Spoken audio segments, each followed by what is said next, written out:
pasti punya program makan bergizi gratis untuk rakyatnya. Makan bergizi gratis mungkin tidak penting untuk orang-orang yang cukup berada. Mungkin tidak penting bagi mereka yang di atas. Tapi di seluruh dunia yang saya pelajari, makan bergizi gratis adalah sangat-sangat diperlukan oleh mayoritas rakyat. Waktu saya melancarkan program ini, saya diejek, saya dijelek-jelekin, saya dituduh macam-macam. Saya juga tidak mengerti. Bahkan yang banyak mengejek adalah orang-orang yang terdidik. Profesor-profesor terkenal mengejek dan menghina saya. Dan mereka meramalkan proyek ini pasti gagal. Program ini menghamburkan uang.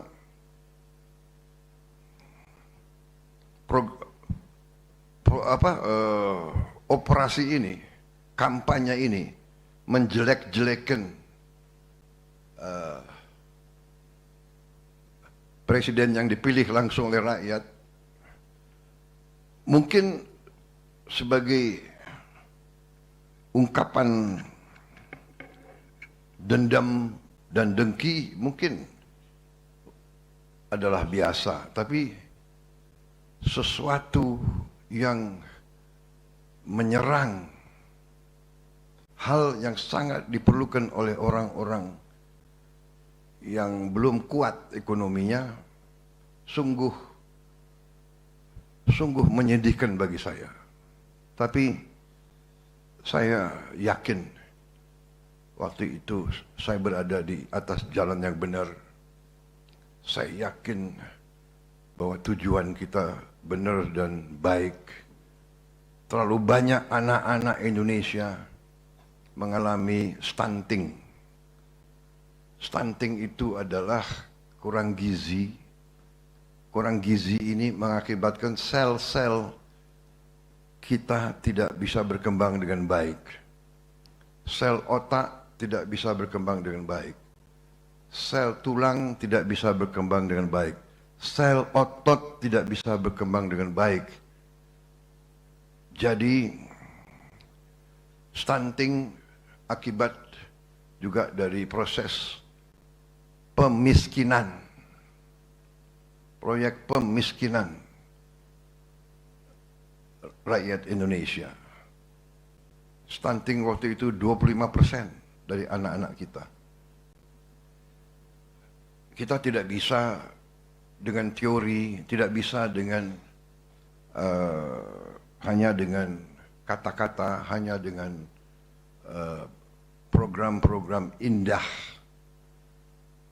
Akhirnya saya belajar dari pengalaman bangsa-bangsa lain bahwa memang satu-satunya jalan adalah intervensi langsung dari pemerintah, langsung kepada anak-anak, ibu-ibu hamil dan orang tua yang tidak berdaya, orang tua lansia. Ini sudah dilaksanakan oleh lebih dari 77 negara. Saya ulangi, mungkin lebih dari 75. Kita mungkin negara yang ke-76 atau ke-77.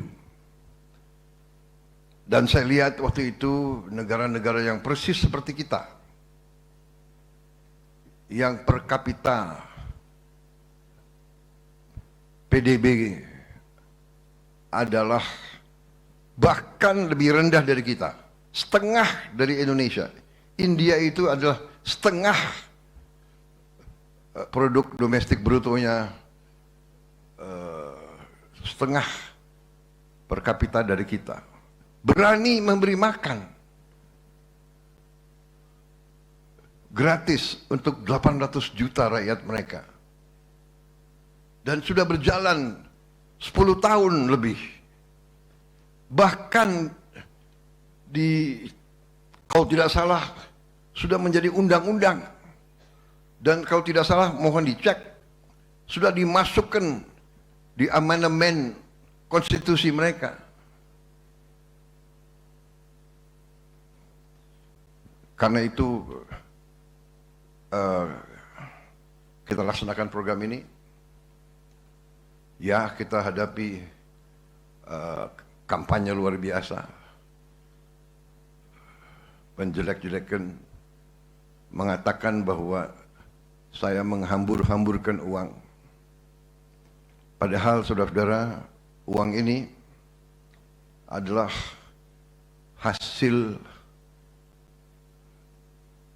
penghematan, hasil efisiensi dari anggaran yang saya dan tim saya yakin kalau tidak kita hemat, uang ini akan dimakan oleh korupsi, akan dihabis-habiskan untuk memperkaya oknum-oknum pribadi-pribadi.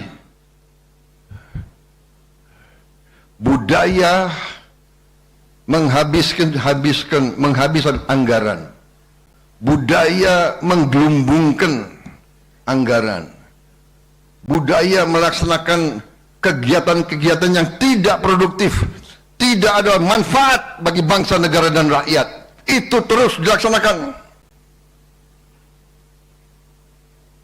Rapat-rapat di hotel-hotel di luar kota,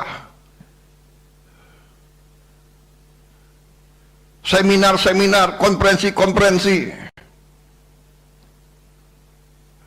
kunjungan-kunjungan yang tidak bermanfaat. Rakyat ditipu, rakyat dibohongi. Ini yang kita hemat, uang ini yang kita alihkan untuk hal-hal seperti ini. Saudara-saudara, APBN kita tidak keluar dari parameter yang kita tetapkan. Defisit kita masih di bawah batas yang kita tetapkan sendiri. 3% defisit kita. Saudara-saudara sekalian,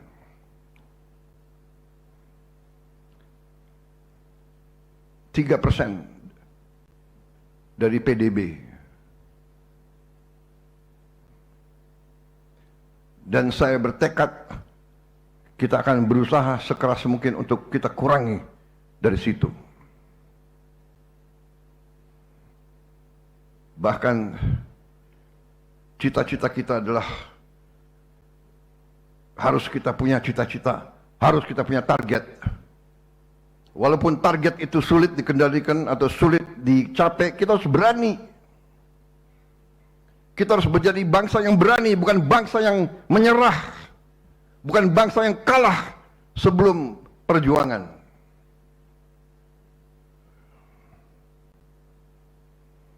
Saya telah mempelajari setelah saya menjabat, masih terlalu banyak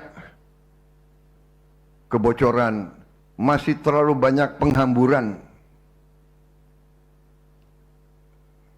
Saya ingin tertibkan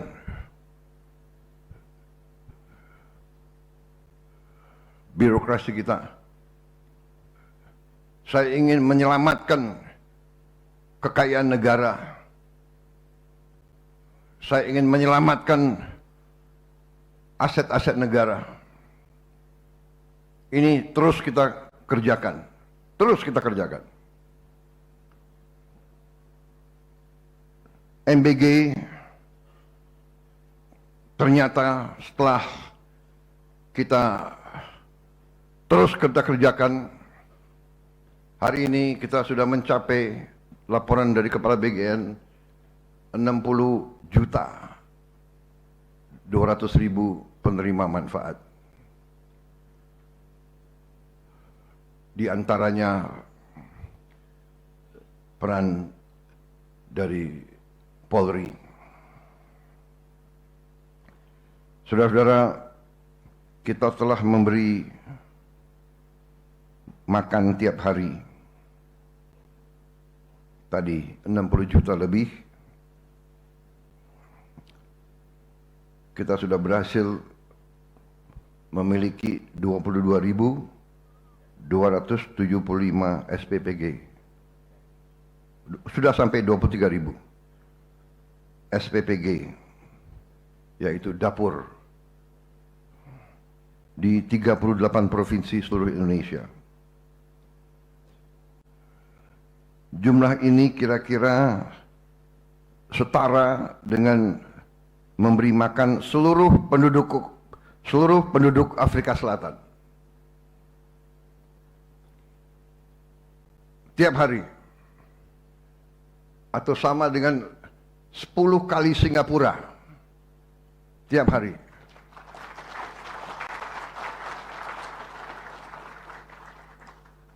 Atau 2 kali Malaysia. Tiap hari.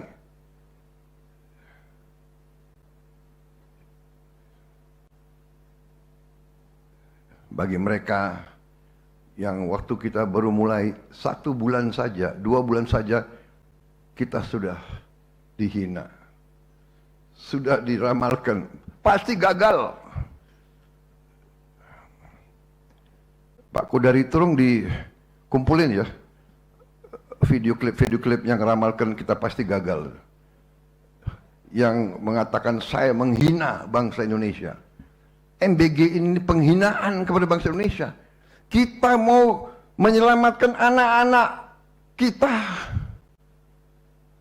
Dibilang menghina. Ini harus ada rekam digital ya. Direkam semua. Insya Allah kita mencapai 80 sekian juta. Aku minta biar saya bisa tiap malam saya lihat-lihat. Ya kan? Gak apa-apa. Jadi saya bilang, aduh, apa iya ya? Apa iya saya menghina bangsa Indonesia? Dari umur muda Letnan 2 tidak punya apa-apa. Saya siap mati untuk Republik. Kok saya sampai hati mau menghina? Tidak. Saya sisa hidup saya hanya untuk menyelamatkan, membangun Republik Indonesia.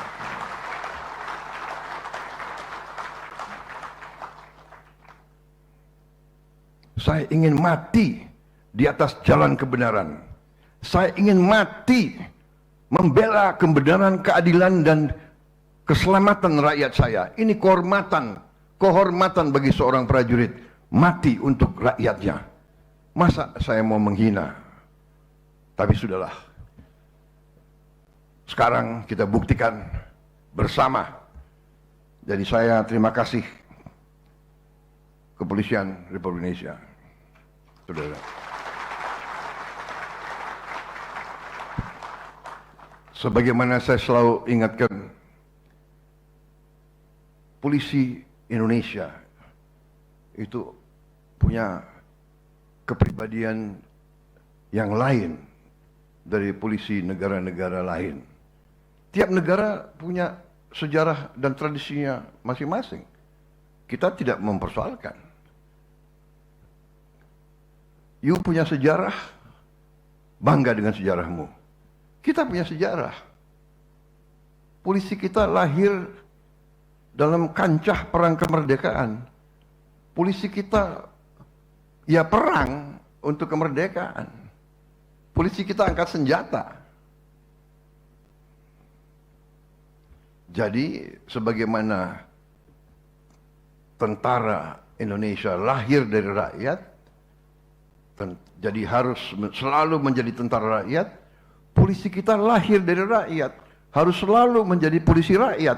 Itu yang saya selalu anjurkan, dan sekarang pimpinan-pimpinan Polri menghayati itu. Saudara-saudara, keselamatan suatu bangsa, keamanan suatu bangsa letak dalam cintanya rakyat terhadap bangsanya. Rakyat cinta kepada bangsa, negara kuat. Dan polisi dan tentara adalah wujud dari suatu bangsa. Yang pertama dilihat oleh rakyat di tempat terpencil, polisi dan tentara.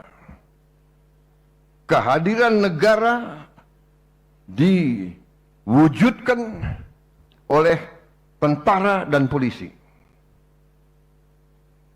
Karena itu, kalau tentara dan polisi menghayati perannya, menghayati sumpahnya, menghayati beban yang diberi di pundaknya,